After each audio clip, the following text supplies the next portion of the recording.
When it comes to Cold Copy, Tracy Ellis Ross continues to push beyond her comedy legacy with the kind of role which deserves to be in awards consideration.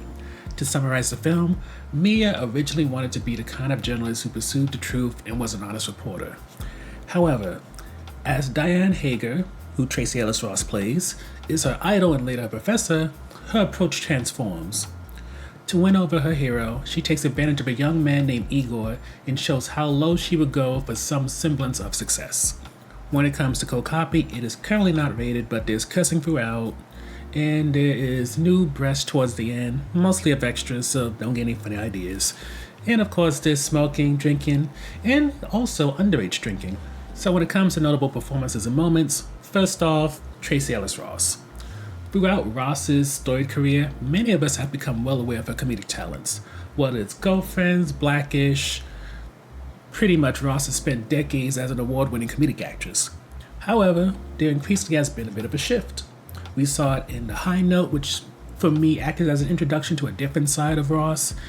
And with Cold Copy, it seems that Ross is really hitting her stride and exploring different genres. But when it comes to Diane Hager, I would say Ross is not necessarily abandoning her comedic timing and all that she's learned thus far.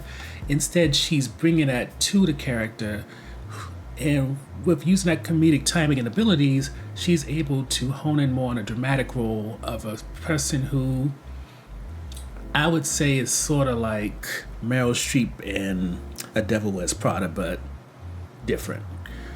Mainly in a way because it seems that Ross is easing her way into something serious while giving the audience something expected rather than just trying to be a completely different character we've never seen her done before. For with how sarcastic Diane is and sometimes outright mean, this isn't a silly comedy you might be used to when it comes to her, but it surely shows how underrated the talents of Miss Ross. And I even say it's the kind of role where it could definitely become part of the rundown when people talk about Ross's characters such as Rainbow or Joan. The next performance that's worth note is Belle Powley's, assuming I've said her name right.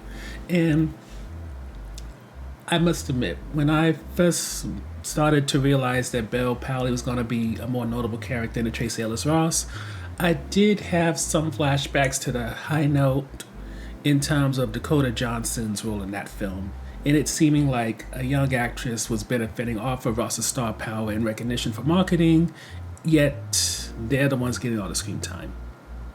But I must say, Powley truly earns her place and makes the perfect adversary for Diane.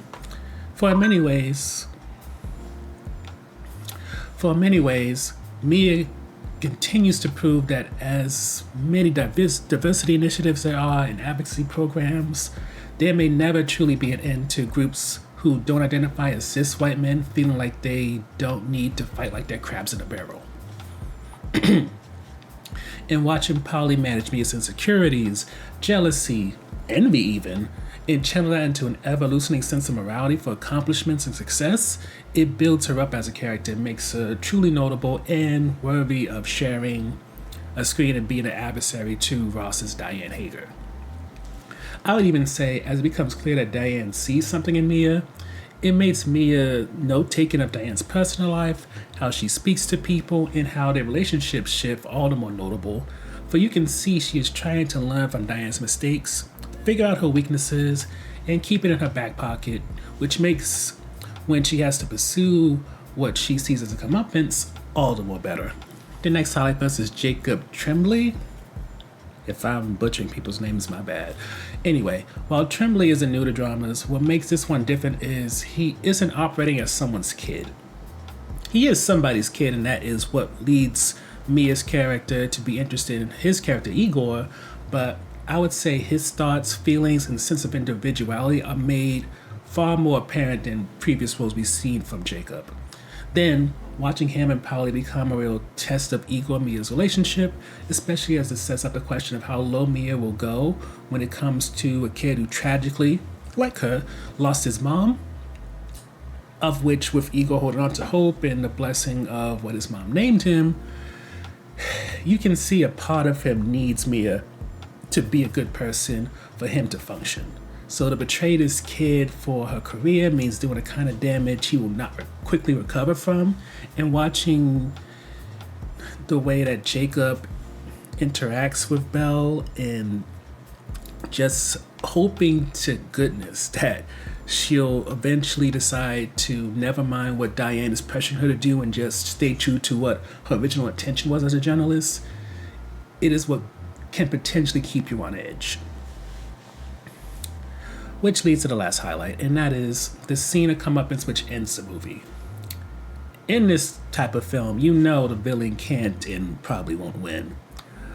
The system which makes them and enables them does, but neither Mia nor Diane can get away with what they've done. But with that said, their dramatic falls are as entertaining as their rise and truly caps off the film in the best way. Overall, Tracee Ellis Ross, as she saunters into a more dramatic and serious role, doesn't leave what made her famous behind and stands out for allowing us to see different sides of her while giving you what has made her legendary.